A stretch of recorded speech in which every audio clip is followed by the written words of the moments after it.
Hello and welcome. Today I'm talking about something that's very interesting, I believe, because it was maybe the reason why I got into dieting in the first place. Let's go over some reasons why, maybe 5 reasons why you're constantly thinking that you can get rid of belly fat. This is not the way we think about our body, okay? We just don't hack one part of our body. If you know by now, we don't just lose weight in our belly. I just don't gain bicep, I don't gain in a specific area. We don't lose in a specific area. That's all over, right? And what we do know is you can't hack a system that's as old as our nervous system. And when we're looking to help lower belly fat, we must also consider what is causing belly fat. And what is causing belly fat more than anything is our stress. It's the increase of all of the things we're doing that is causing stress to lose weight. Let's talk about it. What we're talking about today is 5 different reasons why you consciously regulate your breathing, because that is what we're talking about with regards to regulating what we put in our mouth, what we look like, what our body is optimally, how it's functioning. And when you can't hack a system as old as your nervous system, there's something here else to look at besides belly fat. And all the supplements, all the diets, none of them will address this unless you yourself start to notice that there's been years of evolutionary work and progress in you that's keeping you from having the flat belly that you're looking for. When you're consciously overbreathing, as most of us are, we're in stress, we have a high amount of cortisol, we're just not really honoring that part of our system that is in rest and digest. That's the autonomic nervous system usually breathing for us. So why would we think about breathing? Well, one of the reasons is because when you consciously breathe, you can slow your breath down in a pattern that helps bring on a system in your body that helps you break down fat with ease and helps you sleep better and moderate that cortisol. Would you like to know what it is? And 5 reasons why you can't drop belly fat is because you're probably breathing wrong. And when you're looking to lower those cortisol rates, we get to look as close as your breath. Like, when's the last time you just exhaled instead of constantly going? We're breathing in, and this conscious breath that we're breathing is talking about intentionally dropping in and being present.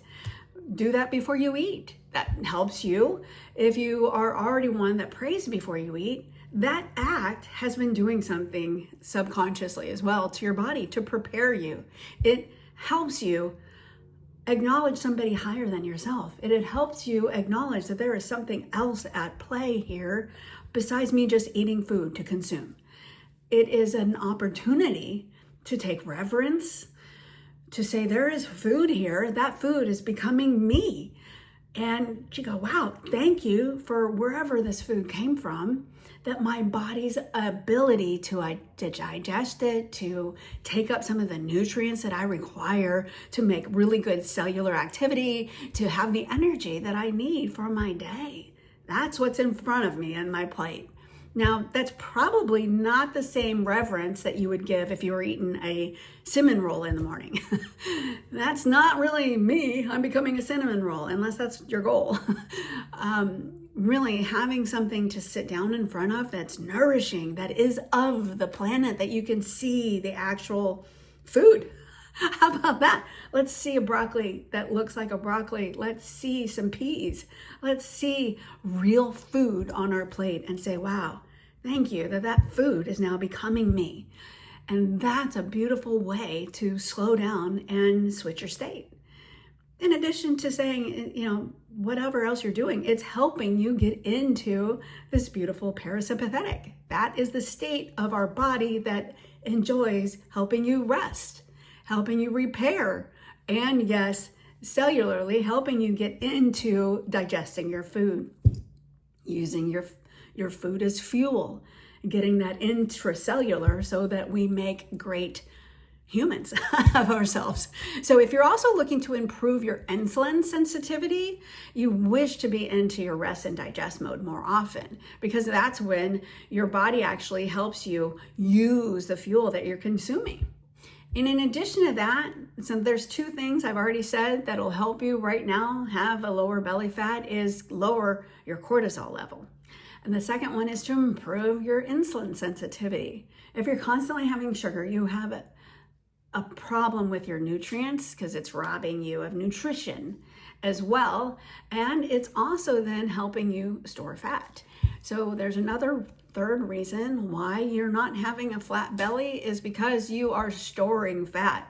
You're eating or maybe drinking too many calories, and your body doesn't know how to store that for energy, or actually that excess is already gone, and so it's storing the extra as fat. And make it clear that you're not making good decisions here. That's the fourth problem about not having a flat belly, is you're also disconnected from your center of yourself that makes better decisions. You are in your body feeding and not noticing the mental decisions about food. And instead of stressing, being in a planning mode ahead of time before you're hungry, before you have that hunger cue, let's know what we're eating.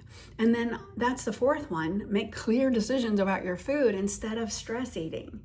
And the fifth one, I'm gonna make it really simple today, keeping this really quick and simple. Break the mental overprocessing that you're doing, yeah?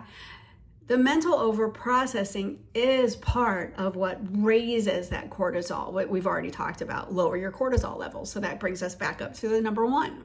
But really breaking that mental, what's between our ears, is the key here. So waking up in the morning, do you have a really clear, good, healthy morning routine that sets your day from the beginning of when you open your eyes to be led by intention, by your heart, instead of in overdrive and reactive? Can you be responsibility is our responsibility to take this time for ourselves as well. It's biblical, it's really ethical, and it's a great way to take care of your body. So your nervous system is ancient.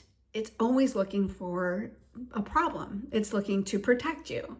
And so it is part of the problem in and of itself.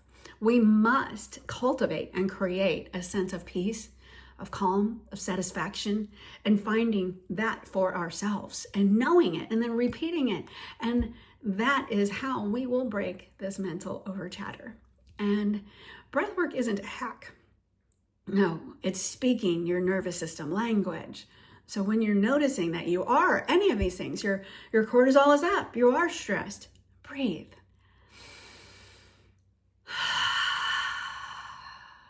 That's how you do it. Just take an inhale and an extra long exhale. There's a lot more, but really it's simple. You are already breathing. Just change the way you're breathing. Take a breath break. And 3 conscious breaths before you eat will actually shift you from sympathetic and starting into the parasympathetic. Do it for 5 minutes before your lunch or dinner. That's really a beautiful setting and segue into how to beautifully take care of yourself and have a lean belly. It's coming. You can have it. 58 years old, I don't have a poochy belly. Sometimes I do, and it's when I'm eating all the things that we're going to be talking about unprocessing next week. So join me in Unprocess Me. This is a fun community that is helping you go through awareness of what you have become processed by in this planet and how to unprocess yourself, both physically and mentally and spiritually. Thank you for joining. I'll see you next week. We start our 10 days on Monday. Thank you so much. Bye-bye.